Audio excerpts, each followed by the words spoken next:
All right, what's going on, everybody? Happy Saturday and welcome to this edition of the 2024 NFL Mock Draft. As always, I am your good old boy JR, coming to you live from Las Vegas, Nevada. And joining me here on Instagram here in a little bit will be Brendan. He's joined us on the Instagram live page this season. You can catch him at the All Sports Talk podcast Instagram page, or if you want to catch us on YouTube, you can definitely catch us on YouTube at our Jack's Wild Sports Show YouTube page. So we have a good one for you guys today. It is the Buffalo Bills. The Bills being one of those teams. And Brandon, how are you doing, my man? There he is. What's going on, man? I'm doing good, man. How about you? I am doing good. I am doing good. Thank you so much for asking. So the Bills are on the clock today, as we all know. They are pick number 28. Um, a lot of questions, and I think even more questions now as this offseason is progressing. So, I mean, it's, I don't like to say it, but, I think this is one of those pick where it's, like you call it, default picks. Because, and we'll explain why at the end of the show. But, Brandon, are you ready to get into this? Let's do it. All right. The Buffalo Bills finishing 11-6 and winning the AFC East at the final game, the final Sunday night football matchup between the Dolphins. They beat the Dolphins to win the AFC East. They finished the season as the sixth best offense and the fourth best defense. And a lot of this was credit not to the quarterback and not to the wide receiver, but the fact that they finally got something going that we have said all along. If you let the running backs just play running back, you will find out that Josh Allen doesn't have to put himself in terrible situations like we saw. And, Josh Allen this year, to his credit, 4,306 yards passing, 29 touchdowns, 18 interceptions, however, to go along with over 500 rushing yards and, multiple rushing touchdowns. But James Cook, who, for whatever reason, they didn't want to start him. They didn't want to play him as much. They didn't want to do anything. But he still ended up having 1,112 yards with 2 rushing touchdowns. And then Stephon Diggs doing Stephon Diggs things, 107 receptions, 1,183 yards, 8 touchdowns. Now, all this is credit to whoever you want to credit because Brian Daboll has now been gone for 2 seasons. They fired Ken Dorsey halfway through the season and they brought somebody else in. But Brandon, are the Bills good or are they just lucky to be in the AFC East? Oh, damn. That's a good question. That is a really good question. It's a little bit of both, isn't it? More so the lucky than it is the good. Because when they play against good teams, they seem like they can't match up. It looks like they're completely playing in quicksand. The best thing they can hope is to get a lead. And even in that sense, they will fuck it up somehow, some way. I would say that it's because they are actually a good team, but I've also been on the bandwagon of the Chargers of the 2020s. They're going to be really good. They might even get a number 1 seed here and there. But then as the seasons progress, they're going to decline and they're going to fall off and they're not going to be the team that everybody continuously thinks they are. They are this era's Chargers. They're not the Patriots. They're not the Colts, the Patriots, the Kansas City Chiefs, the Colts, the Cincinnati Bengals. They're not them. They're not the Pittsburgh Steelers, the Baltimore Ravens. They're not them. They're not that type of team. They don't have the players. They don't have the scheme. They don't have the situation. They got a really good quarterback. Really good. And even in that sense, what the fuck is he? Because we keep sitting there saying, yes, he's good. But when he gets on the field against the Joe Burrows, the Lamar Jacksons, the Patrick Mahomes, we can clearly see you're second fucking best. So how good are you? We can clearly see you're second best. We can see, kind of like Phillip Rivers. When you play good teams, Tom Brady, Peyton Manning, Big Ben, we clearly saw you were were second fucking best. It's not your fault. But we can see the talent that you have, and we can see that you just can't outplay them. You're not that guy. And it's cool. It's okay. You're going to be in a conversation. But just like Phillip Rivers, we eventually had to say, you know what? He might not be Tom Brady. He might not be Peyton Manning. Hell, he might not even be Big Ben. It's okay. And we need to get to the realization of that with Josh Allen. And I think it's going to happen this fucking season. Because we're going to sit there and say, he's good, but Patrick Mahomes had no one, and he won a Super Bowl. He had only Travis Kelce, and even Travis Kelce was a little bit banged up, and he wasn't really what he usually would be. You had receivers dropping the ball every damn game. I mean, every damn game was dropping the football. And they still won the division, and they still got in the playoffs, and they came to your house and beat you. Everything that we've been saying, who gets home field advantage, and you at home, and in the second half, I don't know what the fuck happened, but you chose to go back to what y'all usually do. Put the ball in Josh Allen's hands. And you lost because you put the ball in Josh Allen's hands. You're not the guy. I'm tired of people continuously trying to say he's the guy. He's not the fucking guy. He's not. Sorry. It's Joe Burrow. It's Lamar Jackson. God forbid, if this actually works, it's Justin Herbert. Now you're fourth on the total ball. Shit. You might not even make the top five if C.J. Stroud continues to do what he's been doing. You might not even be top five. Like, it's getting to the point where it's like, dude, you are not that guy. So, yes, you're lucky to be in the AFC East. Yeah, your team has been good, but this is the first season that you are actually supposed to be the guy, and you have nobody to really help you. I think, to me, I do want to say this. The Bills did everything right? They gave him a weapon because that's what he missed his first 2 years, right? And I think people don't remember those first 2 years because Josh Allen has been on a tear since when they made the trade for Stephon Diggs. And he's been on a tear, and he's been on a new one. But it just seems Buffalo has been going more and more. Every year, it seems like they always take the step back because there was a point in time where you could have said, yeah, Buffalo was one of the best three teams in the AFC. But now it's like, if Joe Burrow's healthy, we know the Bengals are dangerous down the road. If C.J. Stroud continues to be C.J. Stroud and he keeps progressing upward, that, like you mentioned, that's pretty scary. The Dolphins are doing everything they can to take over you. The Chiefs are the Chiefs. Lamar Jackson's not a two-time Super Bowl MVP because of his individual stats, because he has a good team, but he makes it work. That's the thing. It's, I'm always tired of hearing the Lamar Jackson's the running back, playing quarterback, but yet he's going to AFC Championship games. He's having Super Bowl MVPs, or he's having NFL MVP seasons. You gave Josh Allen a straight wide receiver, and I always see him at the end losing. And it's not just losing, it's in the fashion of how they lose. And there's only 1 year where I could say, hey, man, that's not your fault. It was the defense that they couldn't hold for 13 seconds. But majority of the other time, your offense is going to get going. You decided you're going to cancel out the running game.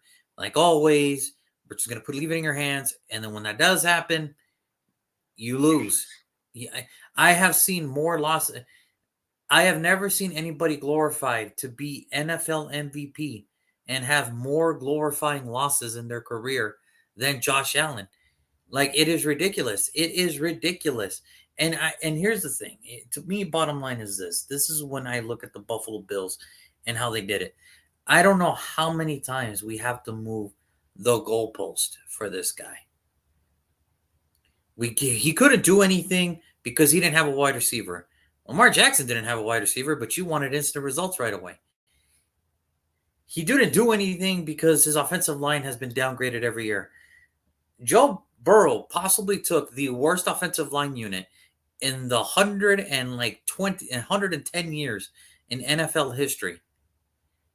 110 years, goddamn. He probably took the worst offensive line unit, starting offensive line unit, to a Super Bowl. And could have won. And could have won. If they would have just held up for like 2 seconds. Like, just hold the guy for 2 seconds. That's all you got. Like a second. Just a second. And you probably would have won a Super Bowl. You have another guy that had his only weapon was an aging tight end and a running back. And they won a Super Bowl before you. And now comes the fact that, and I say it all the time, like, what else do we have to, like, I'm genuinely asking Buffalo Bill fans in general, what do we have to do to make sure that the Bills actually win a Super Bowl? We changed the overtime rules for this specific reason. And since we changed those rules, Josh Allen in overtime has been 0-5. Worse. Derek Carr has a better overtime record than Josh Allen. Let that sink in for 2 seconds. Jimmy Garoppolo has a better overtime record than Josh Allen since these new overtime rules. Let that sink in. So I'm genuinely asking, how much more help can we give this guy? Because the reason I'm frustrated about it is because when you gave him franchise money, and I always say this, okay, you're going to take the franchise's money, you are the franchise. You are the issue. So all those years, it's like when Max took that money, it's like, and our defense was shitty, like, hey, Max, the fuck, dude? Get your boys lined up. Get your boys straight. And what is it this time?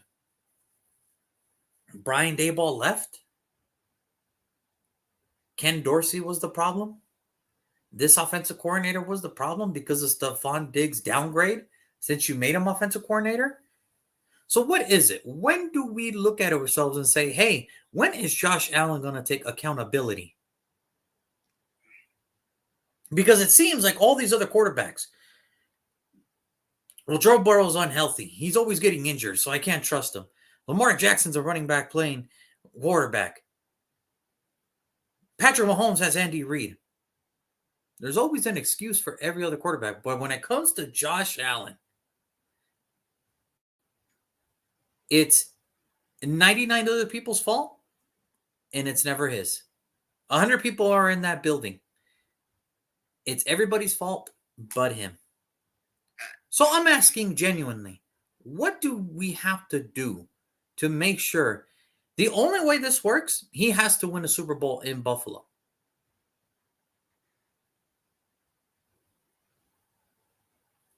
That's it. What more do you what more can we do? Instead of, kickoffs where, we start at the 25, do you want it to start at the 50?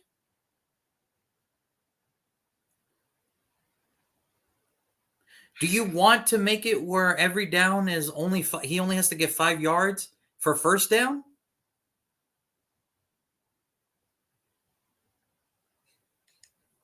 I'm genuinely asking because every year we come to Buffalo and it's always somebody else's fault. It's the overtime rules' fault. Rules that have been set in for decades. And now because he didn't get the ball, because his defense couldn't hold up for 13 fucking seconds, we had to do a whole rule change for him. That shit. They're the best defense in the league and gave us 13 seconds. That shit. His offensive line was banged up in the divisional round against Cincinnati last year. That's why they lost. But yet, but the Bengals were in the same situation, and they looked like they didn't miss a fucking beat. He was young when he played, Patrick Mahomes in that first AFC Championship game. That AFC Championship game can now be viewed on the History Channel. That's how long ago it felt like to me now. So when is it that we get to say, Josh Allen, you are the franchise? This is your fault that it's not working because you vouched for Von Miller to come here. And you gave him a contract, sure. But you gave him an Albert Pujols contract where what the fuck makes you think he's got 7 more years in him?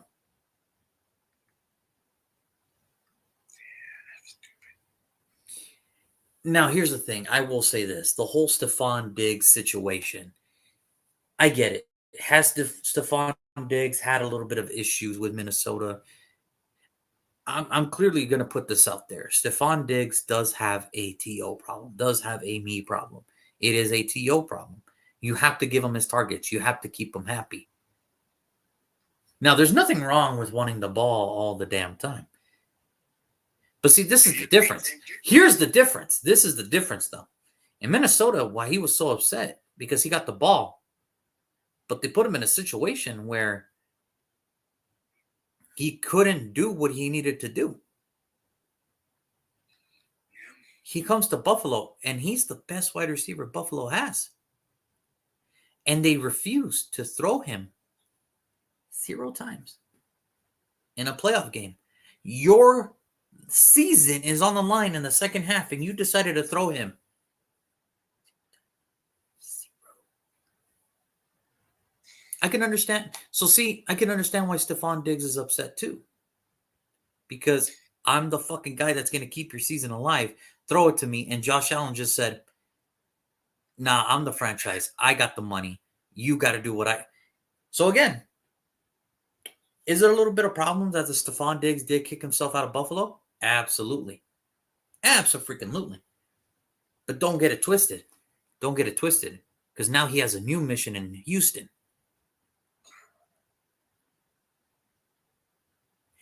Houston today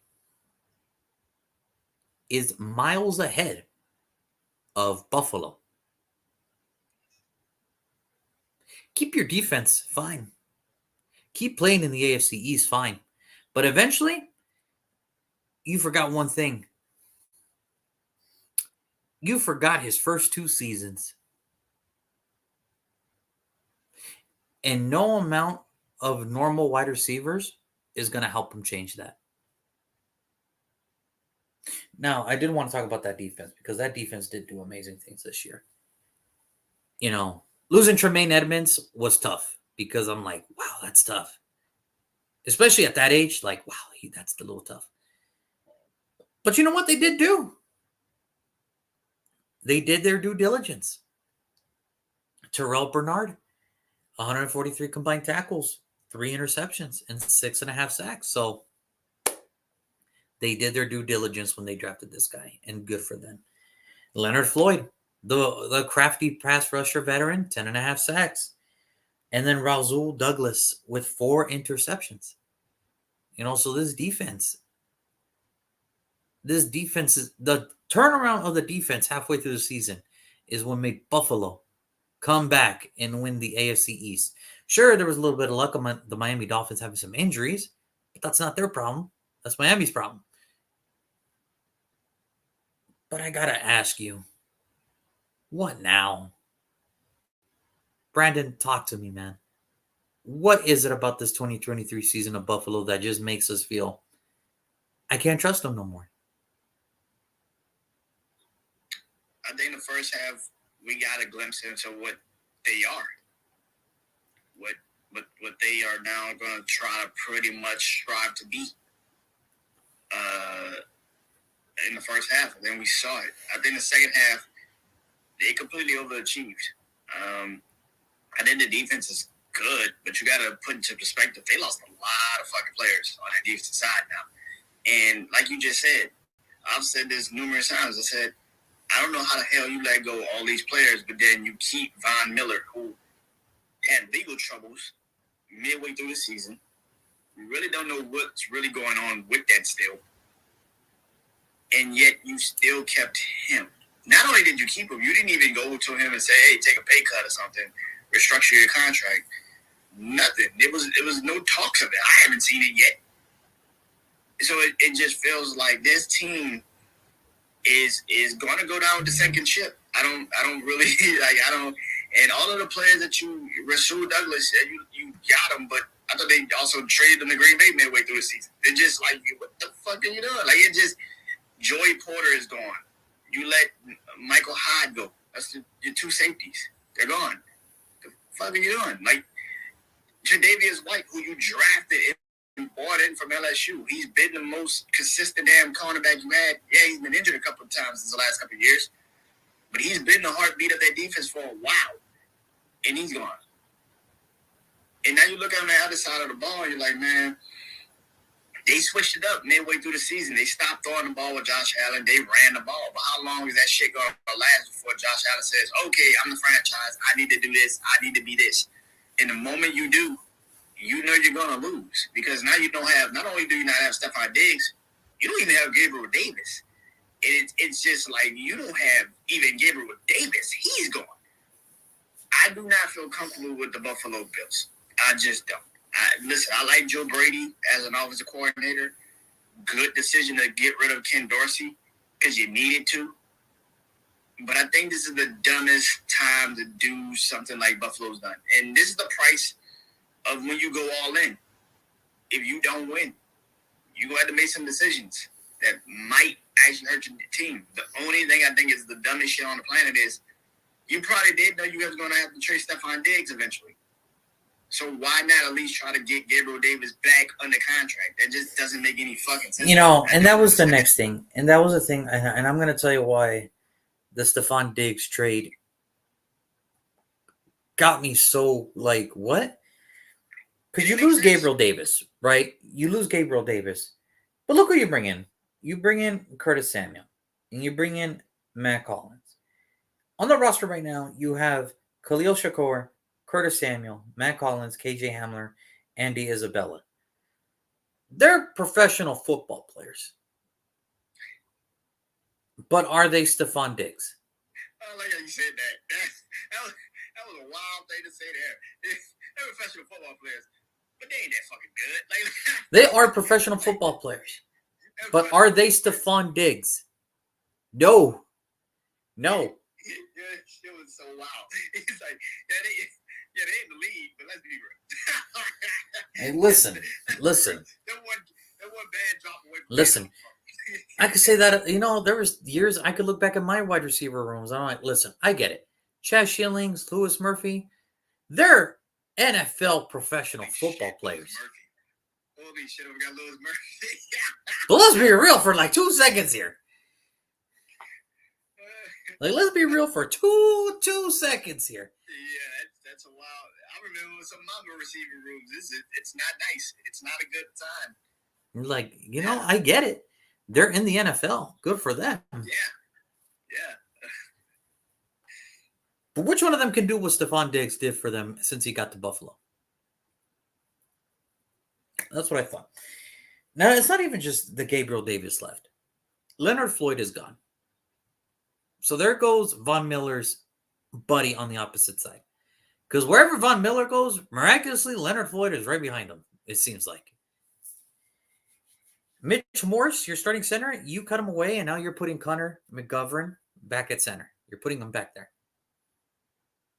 There's a reason he went to guard when you brought him in, because it didn't work out in center. But, hey, you're the NFL franchises. You watch this shit. I'm just a fan. What the fuck do I know? You let Jordan Porter go to Miami. Micah Hyde, you didn't try to re-sign him. Tre'Davious White, you cut him. Went to the Rams. And then you bring in Curtis Samuel, like we mentioned. La'el Collins, who, believe it or not, is going to be a backup to Spencer Brown. Nicholas Morrow, the linebacker from Philadelphia. He's now here. And Will Clapp, the center for the Chargers, is now going to be backing up Connor McGovern. Overall, yeah, this is a team where I'm looking defensively, and it's like, hey, you guys defensively, you guys are going to have to carry this ship this year, because you guys are going to have to repeat what you guys did last year, being the fourth best defense, because I can see the defense still being amazing, but I could see the offense just going if it doesn't work out. If they, for whatever reason, decide, you know what, we just don't want to run we just don't want to run a game with the running back. We're just going to have a quarterback run it. Then this defense better make sure that it's like turning the ball over every series, because I see a lot of 3-and-outs in their future. They have officially done the impossible. Buffalo Bills have done the impossible. They have actually made themselves the worst team with the highest rate of Super Bowl success that could have happened. Like, it's just the dumbest shit. They have just actually did it. They did it. They believed in themselves so much that they were like, Josh Allen is the guy. We don't care how everybody perceives it. He's the guy. That's a sinking fucking ship, ladies and gentlemen. I don't know why you believe that so much. You, like you said, the first 2 seasons just completely went like to the side. Like, nobody cares.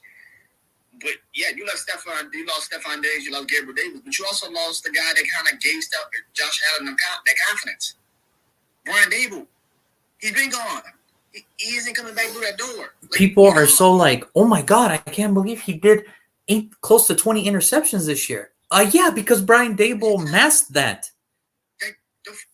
Why do you think Daniel Jones got $45 million? Because Brian Dable did something that nobody could do. Stop Daniel Jones from being Daniel Jones. The fuck you think this is? Like, this is Josh Allen is a gunslinger. The problem with that is now he has nobody to throw the ball to. So what the fuck is he gonna do? This is the biggest problem that I have with a lot of people. For people that think Josh Allen is this franchise quarterback, he cannot do what Patrick. He could prove us wrong this year. He could completely prove us wrong. But here's the thing: how much do you have faith in that he will do it? Nope. Because I don't. I think I'm gonna be honest. I think Sean McDermott might be the first head coach to get fired. No. As long as the defense stays even keel and they continue to be. And see, here's the thing: is Buffalo going to wait till the defense turn around? Because you got to have that defense out the gate playing great. I don't think they're going to be playing great out the gate, and that's the problem. They're going to get this motherfucker fired because I don't think Buffalo's going to come out the gate and just dominate defensively. Like you just said, it took a minute to get that defense to where it needed to be last year. So I don't think they have the patience to sit and wait for him to get it going. So if they start off 3-5 or 3-6, it's over. It's done. I just cannot see Sean McDermott, because they were talking about firing him during the off season. Like, that was a conversation. That was a real conversation that people had. Like, should they have fired him during the off season?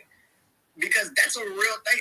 I just feel like in my heart of hearts, like, as good as Sean McDermott is as a head coach, maybe a defensive-minded head coach, Josh Allen's going to get you fired because the team has officially made up in their mind, this is the guy we're going to ride with. The problem with that is that he's going to get you fired because that's what you think. He's not a controlled quarterback. He is who he is. The problem with being who he is, he's going to turn over the ball a lot, but he's going to make your defense go out there on the field more, but he's going to get their ass tired, which is something Sean McDermott cannot afford. No. So when that happens and you're now starting to lose games, they don't have the patience to sit back and wait for you to turn it around. Because now you don't have a Stephon Diggs. You don't have anything to rely on. So that's the biggest problem I have. And this is literally going to probably be Sean McDermott's last year as the Buffalo Bills head coach, regardless of how it goes. Because I just feel like you made your bed, now lied. This is going to end bad for Buffalo. You know, I think Sean McDermott is a good coach, and I really do. No, but I just think eventually it's just. I think what happens is everybody has the hand in the melting pot at the end, right? Like your defense couldn't hold up for 13 seconds. Your team wasn't prepared to play Cincinnati in the snow. You finally get home field advantage, and it's crazy as shit. Your team had home field advantage against Patrick Mahomes, something that you've been waiting for all your coaching career since Patrick Mahomes came into the field. Now, granted, was the kicker supposed to make the kick? Yes, 100%. That's his job. But the fact that you put him in that position, that's not his fault. See, and that's the thing. That's the thing, right? When it comes to these kickers. Why do you put him we're not going to talk about the fact that maybe Josh Allen that offense didn't make a couple extra first downs in that drive. Are we going to talk about the fact that maybe they let a Marcus Valdez-Scantling torch them in the playoffs? Not Travis Kelce. Not Rashid Rice. Marcus Valdez-Scantling.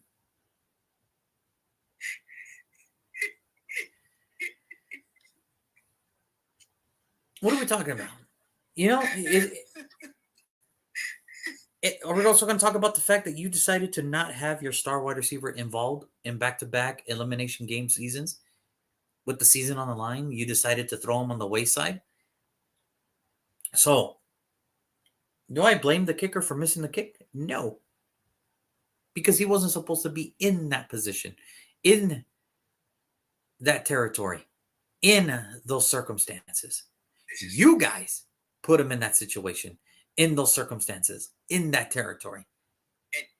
In the whole, well, if you miss, no one's going to remember how shitty the rest of the team played. They're just going to remember the kick. No, I remembered how shitty the rest of the team looked against the Kansas City Chiefs in this playoffs. See, this is the thing. People get on Baltimore for their game plan against Kansas City. Buffalo had the right game plan, and then in the second half, they just stopped doing it. Like, it was the dumbest shit on the planet. Like, you were doing everything right, and then just the second half was like, all right, Josh, take us home. Like, what the fuck are you doing? What are you doing? Like, it didn't make any fucking sense. And I feel like, and even in that situation with the kick, Stephon Diggs was wide open.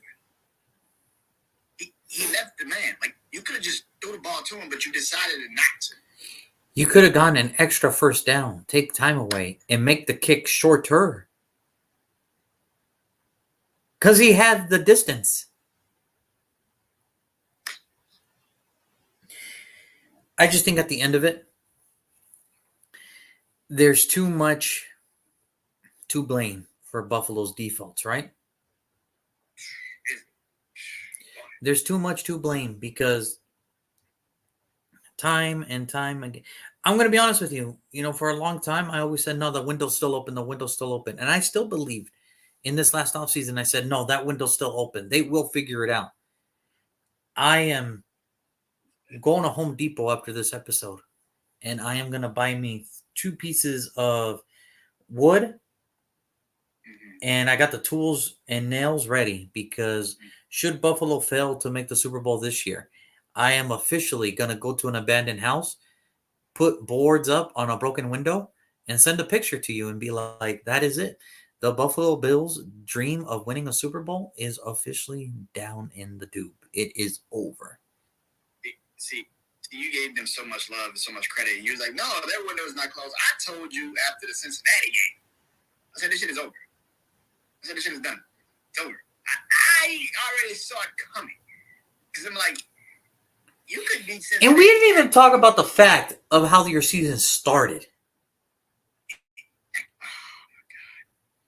We didn't, not a game, not training camp, not preseason, OTAs. In fucking May. The greatest clip of all time. In fucking May. Sean, Stephon Diggs is not here for OTAs. How concerned are you? Is that going to be playing into a big part of as training camp and preseason gets underway? Oh, I'm very concerned. Yeah, that told me everything I needed to know about the Bills that year. I'm like, well. We should have known right then and there. It's like, oh shit, this is bad. This is not a good sign. You know, I appreciate honesty. See, here's the thing, though. As a man myself, I appreciate honesty. I do. But sometimes you got to keep that shit in and, like, say behind closed doors with, like, people you're confident in. Not beat reporters from Buffalo. Not NFL media and beat reporters from the city of Buffalo to, like, turn this into, like, the greatest clip of all time. I still see that clip time to time again. I'm very concerned that he's not here. When he said that, I'm like, this is going to be a great topic to talk about with my buddy Brandon. It so is. I'm very concerned. I was like, You knew right there now, like we cannot. I'm concerned too, Sean. I'm concerned too if you're saying that shit because I still believe in you. So now I'm a little concerned, Sean. And it wasn't even. It wasn't a game. It wasn't practice. It wasn't training camp. It wasn't preseason. It wasn't mini camp. It wasn't mini camp. It was OTAs in the middle of May. May. Oh good God, yeah, that happened. Yeah, he knew it in there. Fucking May, Brandon. Yeah. Not August for preseason. Not September for kickoff. May. 2 weeks after the draft was over. 2 weeks. That right then and there should have told me the Buffalo Bills are screwed again. It was bad. But it was, it was what it was. So, wow. But that was the Bills season. It was more about saying wow than it was knowing that they could be a real competitive team. Because in my heart, I literally said if they can get their shit together and they can just believe in one another, they can win. They can go to the AFC Championship game, possibly to meet the Baltimore Ravens. Now at that point, all hands are off. All bets are off. It's whoever wins, hey, good for you. But you lost at home to Kansas City. I never want to hear in my fucking life again. Because all I kept hearing was, if Patrick Mahomes had to come to Buffalo, we will show the world. People were so distraught that saying that Josh Allen was the better quarterback, regardless of the results. I have seen Patrick Mahomes play Josh Allen 3 times.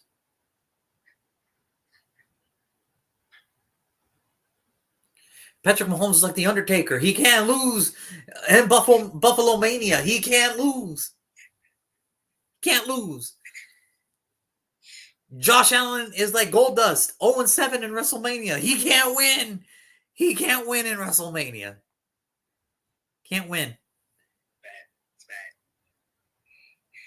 But I never want to hear it again. I never want to hear people compare Patrick Mahomes to Josh Allen ever again. That's like comparing a Lamborghini to a Honda Accord. Don't ever do it again. Please. Don't do it again. Please. That's enough. That's enough. That's enough. The only thing in common you guys got is division titles. After that. And even in essence, it's like, it's a little eerie. It's like, no, I don't want to hear it. I don't want to hear it. So, Brandon, any final words before we make our selection here for the upcoming draft for Buffalo? Yeah, Buffalo, shit. Shit. Yeah, it goes into what we said earlier. It's luck. You are playing in probably one of the worst divisions with all the potential, and we still don't trust any of those teams. We don't trust the Jets. We don't trust the Patriots. The Dolphins. We don't trust the Bills. We don't trust them. Let's be real. Tua could get in the playoffs and then go to the snow and immediately look like he doesn't belong. It's just, we don't trust the AFC East. We don't trust the fucking soul in the AFC East. We don't trust you. And that's the problem. Buffalo might win the division by default, and even then, we're like. And here's the crazy thing. The way how Miami handled their offseason, which was not good, the way that the New England Patriots handled their offseason, they know they're going into a rebuild. And the way that the Jets are all in on Aaron Rodgers, health. And that's a sucker's bet. That's a wow. The Buffalo Bills literally had almost the easy, but they decided we want to make it hard on ourselves and get rid of the only true weapon in that whole, get rid of our only true weapon in this whole building. So here we go. I tell you, man, things are funny sometimes. Life is funny like that sometimes. So, and here's the thing: even if Buffalo does win the division, it's like, okay, great. Do you guys want to get embarrassed in the wild card round or the divisional round? Me personally, I'd rather you guys get embarrassed in the wild card round, so that way it's easier for everybody and to not get their hopes up. God forbid if they actually have to play a good team in a wild card. Holy shit, it's a done deal. You're going home. Imagine if Cincinnati or Baltimore ends up in a wild card and they play Buffalo. You're like, yep. Well, it was fun while Buffalo was there. It was fun.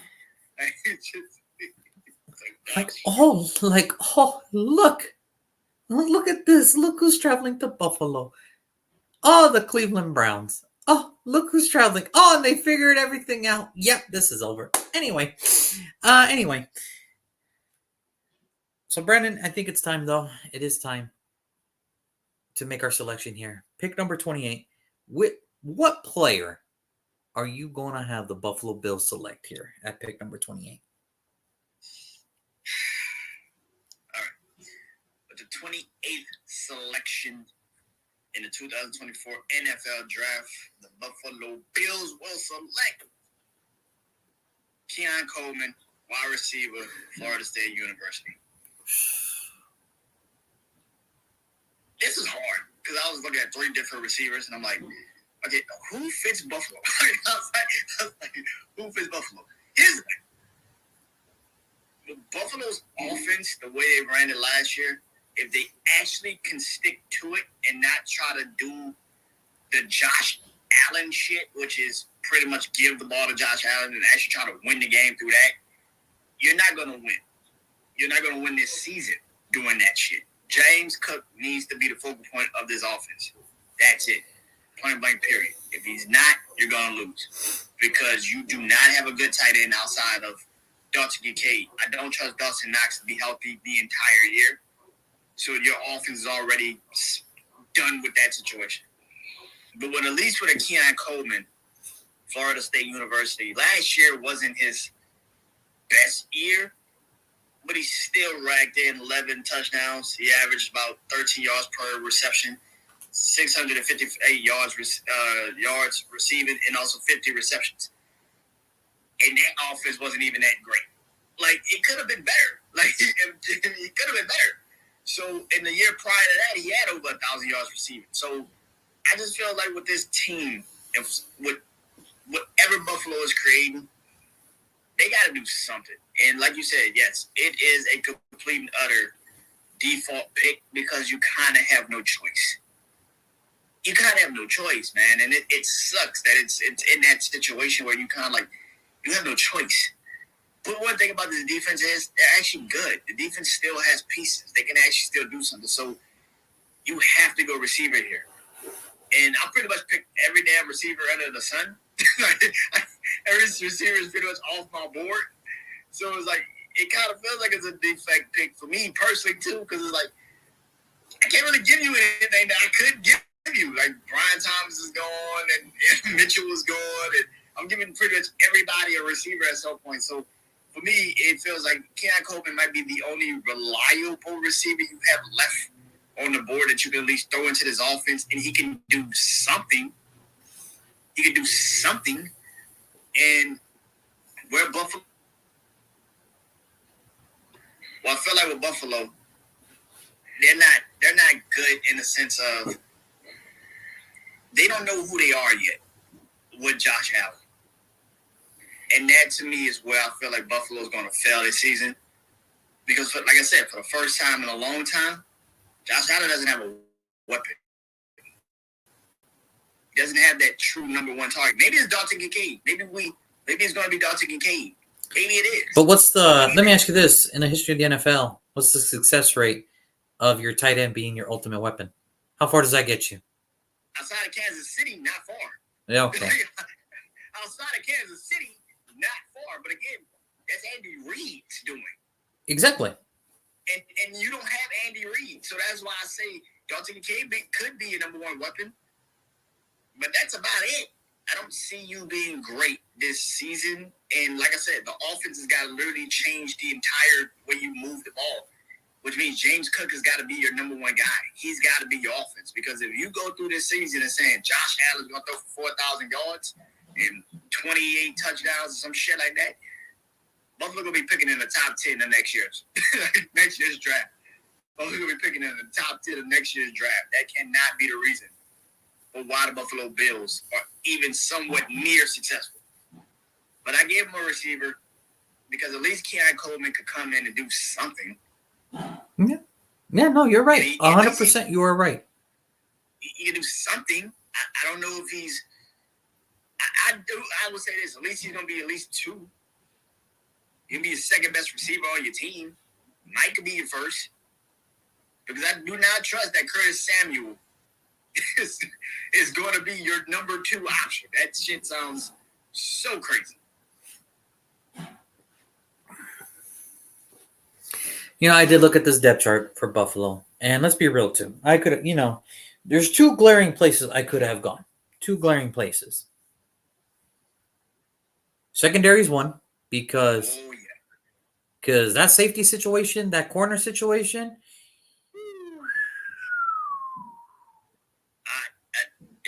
Man, if they didn't trade Stephon Diggs, I was going to call him back. I'm not going to lie. I'm not going to lie to you. I was going to take safety right here. I was going to say, Kamari Kitchens, the safety from Miami, come on down. You are the new safety of the Buffalo Bills. Congratulations, son. And good luck. And good luck. Because you're the only safety that they have. But here's the thing. If I'm a Buffalo Bills general manager, and I'm going to walk into training camp with Khalil Shakur, Curtis Samuel, Matt Collins, KJ Hamler, Andy Isabella, as my only wide receivers in that room. I love them to death. Don't get me wrong. I love what they can all bring. But I am not going to miss up on the opportunity to draft a very deep position class here. And unfortunately for you, you can't give him what I want. I'm about to give him. But I can. Because he's still available for me. So here we go. So with the 28th pick in this year's draft, the Buffalo Bills will select Brian Thomas Jr., the wide receiver out of LSU.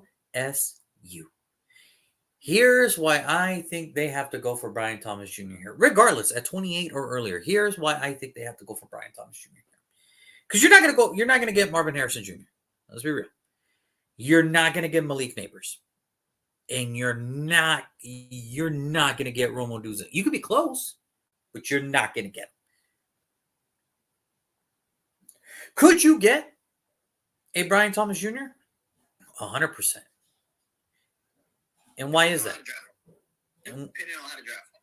And why is that? At 6'3", 205 pounds, he's easily, with the 4.33 40, and the route running that he has. Now, granted, he was only second team All SEC in 2023, but let's not forget, 68 receptions, 1,117 yards, 17 touchdowns. That led college football this year. And at 4.33, with the vertical jump of 38.5,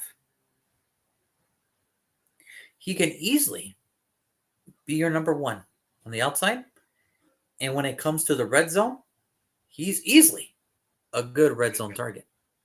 To go along with how you mentioned Dalton Kincaid and Dawson Knox. But you have to get there. And how do you get there? You're going to get there by your running game. To me, this season, this is James Cook's. And I'm not worried about Josh Allen because I already know what Josh Allen is. If he has a superstar wide receiver, yeah, he'll get you the games. He'll let you win. If he doesn't, well, good luck to you. Because we've seen it. This is going to be James Cook's most important year in his early career. And let me tell you why. If this running game gets going, they will clearly win the AFC East. They will win the AFC East. And that's with a healthy Rodgers. And that stout defense that the Jets have. That's with the high-powered offense that Miami has. If the running game gets going for the Buffalo Bills here, they will win the AFC East. Dare I say they might actually make it to the AFC Championship game. Pump your brakes. Pump the brakes. I'm just saying, football's funny like that. Football is funny like that. Pump the brakes. I agree with you with the AFC East take, but the AFC Championship game, pump the brakes. Just saying. But overall, this is an important year for everybody. James Cook, Josh Allen, Sean McDermott, Von Miller.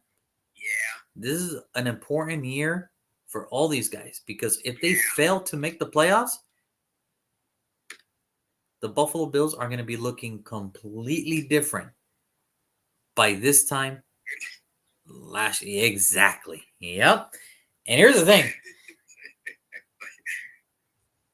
People believe more that they will go to an AFC Championship game this year than miss the playoffs. I hate to break it to you guys, but I think you might want to flip your bet. Because if shit doesn't go right, we're looking at a situation like you said where the Buffalo Bills could easily be looking inside the top 10.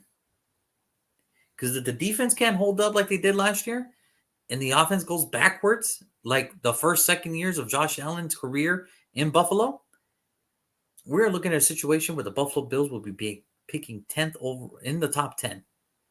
And that is not a joke. That is a reality. That could happen.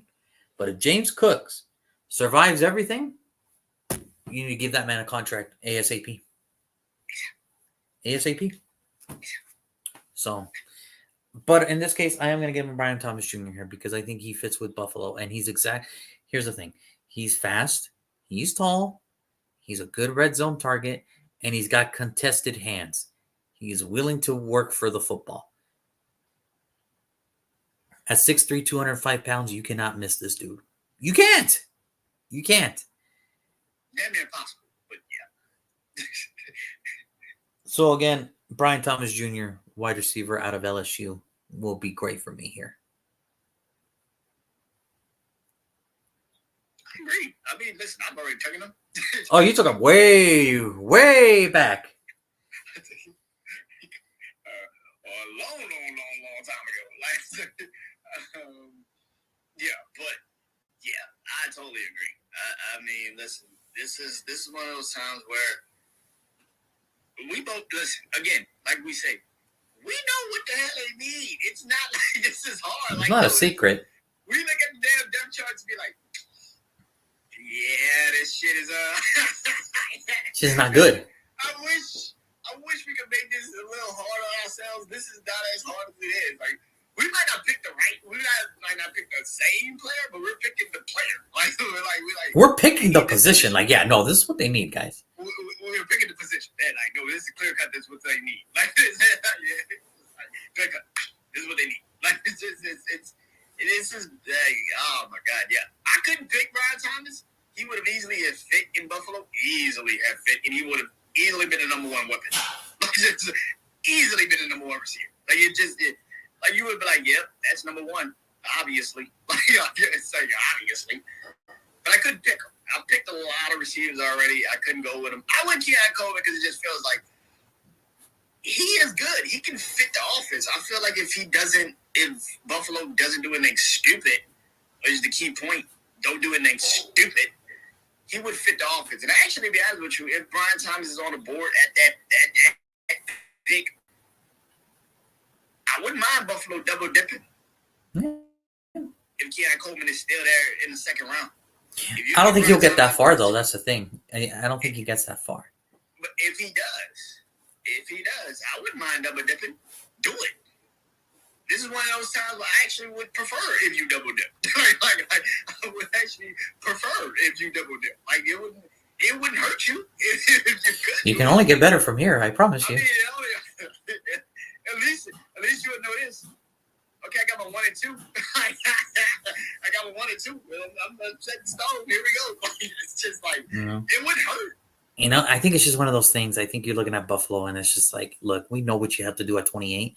Should you stay there, right? Should you stay there? Yeah. But either way, we know what you're doing. It's just now you could totally be sidetracked us and take a secondary player like a safety or a corner, and we'll be like, yeah, because you have no choice. But then it's like, I wonder what wide receiver they're gonna pick up when it's their next time to pick. So it is what it is. So yeah, so there it is. So Brandon went Keon Coleman, number 28. I went Brian Thomas Jr. at number 28. The wide receivers. Looks like yeah, man. I'm gonna be honest with you. I don't think we're picking. I don't think we're picking the player the same for the rest of the draft. We only did it one time this year. Dallas Turner, pick number 8, 20 picks ago. I mean, don't get me wrong. There's still 4 teams left, but the chances of us picking now, slim, very slim. I wouldn't put money on it. the only way now it's these last 2 picks because I don't think San Francisco or Kansas City. I don't think we're picking the right people. But who knows? Who knows? We'll just have to wait and see. So that'll do it today. Thank you guys so much for tuning in. Tomorrow, we got a good one for you. We have 2 teams tomorrow. The Detroit Lions at 29 and the Baltimore Ravens at 30. The Detroit Lions, man, if Dan Campbell would have just went for those field goals. I'm trying to tell you, Lord. But you know what? I can appreciate that. Because we're going to win we're going to win this way or we're going to lose this way. But I am not going to leave it up to the fate of other people. If I'm going to lose, I'm going to lose on my own terms. And boy, did they lose on their own terms. And let's be real. If Josh Reynolds would have caught just one a third down possession. He didn't even have to catch 2. Just catch one of these motherfucking passes. They would have won. Yeah, that's how close Detroit is. So now we have to look at it as like, well, now we know who Detroit is. Now they have a target on the back. Do we feel confident that they can be back? I don't know. I don't know. I will immediately say yeah. I think they're the best team in the NFC. Over San Fran? I think they're the best team in the NFC. Over the upstart Packers? I think they're the best team in the NFC. You hear that, Detroit? Super Bowl or bust in 2024. Here it is. And here's the crazy... Okay, I'm not going to do that. But now, here's the crazy thing. Here is the crazy thing. I think me and you have both talked, and I think me and you have both said, the best thing that ever happened in Kansas City was that they did not play Detroit in the Super Bowl. Because that would have been one of the biggest upsets in Super Bowl history. To the people, yeah. But to us, we would have been like, we expected that shit. Like, you kidding me? This is fucking Detroit, man. Like, look how good they are. This is fucking Detroit, man. To everybody out there, they're like, oh my God, I can't believe Detroit beat Kansas City. We're going to be like, duh, the fuck? Did you not see the first game? What the fuck are you talking about? You know what? People can make fun of how Dan Campbell drafted last year. Every player he drafted contributed to that team in one way, sort, form, or another, and it pisses me off. We were like, damn, they took a running back in like the top 15. What the hell are they doing? Best player they had on the fucking field most of the game. Like, what the fuck is going on? Yeah. They took Jack Campbell that early? Oh, my God. It changed their whole defensive perspective. Met every situation he needed. My God. How did Branch fall to them? Oh, my God.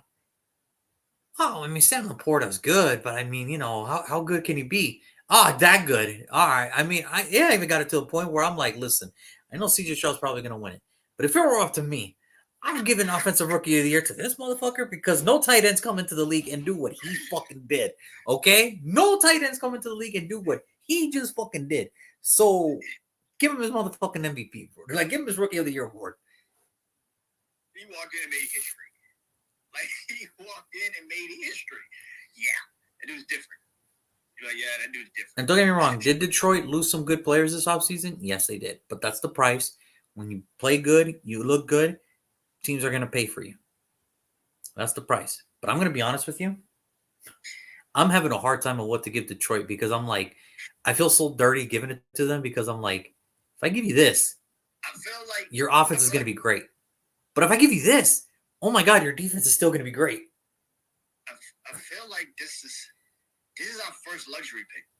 For Detroit, yeah, this feels like, oh, shit. Doesn't it feel like a luxury pick? Because Baltimore feels like you still got to give them something that can help them.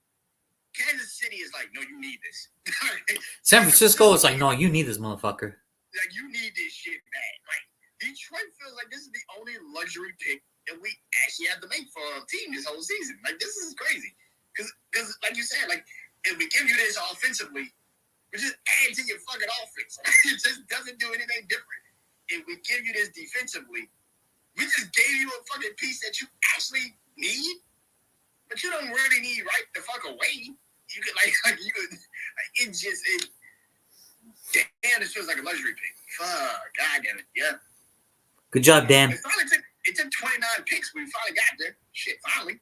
Finally, damn, like goddamn, it took us a minute, but we got there. Goddamn it, it's just what it is. But yeah, so tomorrow will be Detroit, and then immediately right after will be the Baltimore Ravens at pick number 30, who had the number 1 seed. It just didn't come out the way they wanted to. I have not looked at Baltimore's roster. I gotta go look at it a little bit and just make sure that I make the right pick for them, because Baltimore feels like a team. I don't really need to give them something crazy, but we have to give them something to maybe get them over the hump. Yeah, I gotta go look at Baltimore's roster. I gotta go look at what they lost and what they got, because that probably will help them. I think it's messed up. Like, we're looking at 2 teams tomorrow on Sunday. We're like, wow, we're really gonna help these guys get better. Awesome. I mean, Tuesday we're doing the same shit with San Francisco and Kansas City. So but doesn't it feel different? Like, oh my god, it feels like we're cheating for Baltimore and Detroit. But then when we look at San Francisco and Kansas City, like, no, you guys need this fucking pick. You need this fucking guy. The 2 teams that were in the Super Bowl, it's like, oh, it should be the other way around. But no, it's the 2 teams that lost in the conference championship. It's like, oh my God, we're going to give you another great player. The weirdest shit is that we're about to pick for 2 teams that can literally be in the Super Bowl next year. Listen, if it's Detroit versus Baltimore next year, this is why, I wish I was the NFL commissioner, because I would have canceled the Pro Bowl and I would have just told Detroit and Baltimore, hey, you guys are going to play for the 3rd place game. Do you guys want 2 straight home field advantages? 2 straight, whether at the beginning or at the end. Do you want 2 straight? Especially with division. Yeah.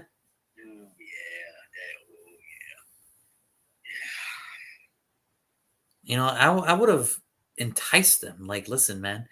Because what do you think they would rather? What do you think the fans would rather see? Would you have rather watched the Pro Bowl that you saw this year? Or would you have rather watched Detroit versus Baltimore in a 3rd place game? I don't even watch Pro Bowl. See what I mean? Like, picture that, and this would have been my thing. Like, okay, not only do you get 2 first games, we'll make sure that your city gets the draft. The next year, we'll make sure that your city gets the draft. We will pretty much go in a way that, your first 2 or your last 2 are straight home games. So you don't have to worry about it. You can either start the season at home or you can end the season at home. But either way, you're at home. You don't have to worry about travel no more. That'd be interesting. I would take the last 2 home games, especially if you're still up for division. I would, because you're at home. I'm taking it for the last 2 home games. Cincinnati and Pittsburgh, you gotta come to me. Fuck that.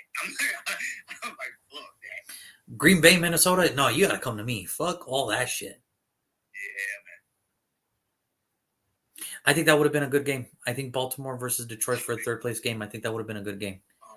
Be honest though, who would you have picked if that was the case? Who would you have picked? I would pick. Oh shit. I would pick Baltimore. You know what's funny? I would have picked Detroit.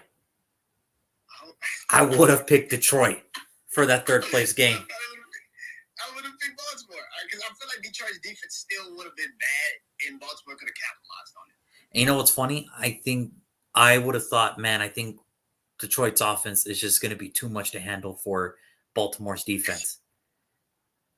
It would have been a great 3rd place game, man. It would have been a great third place game, man. I'm also going to tell what I thought, like the first time they played earlier in the year, well, Baltimore just absolutely wrong. Yeah, but I would have said, nah, Detroit's not letting that happen again. No way. I think Detroit gets it. But Detroit defense. But the thing was this: when Baltimore met Detroit, Detroit's running game was still being established. Yeah, it was already established at that point. Yeah, they were hurt. They were injured. Yeah, that's all I agree. So I mean, it would have been a different ball game, man. It would have been so different. Yeah, it would have been good. It would have been different. I think it would have been a different game, and I think Detroit would have come out on top. It would have been a nice game to see. Because you look at it, Jared Goff, Lamar Jackson, Sam Laporta, Mark Andrews, Zay Flowers, Amon-Ra St. Brown. Their defensive stars against Detroit's defensive stars. It would have been great.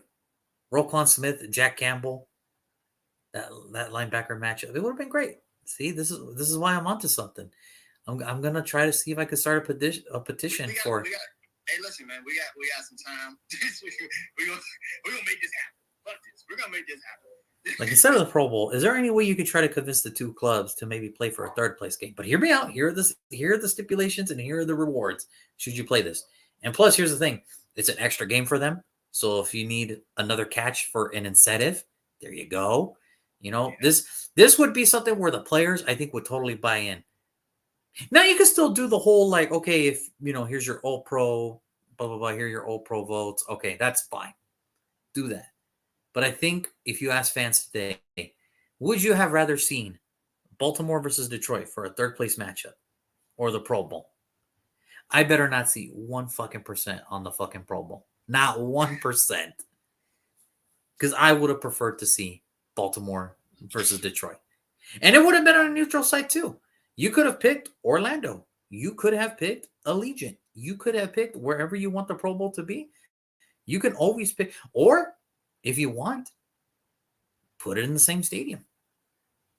You could have had the Super Bowl in Vegas 1 week, and then you could have had the Pro Bowl the week before in LA. Yeah.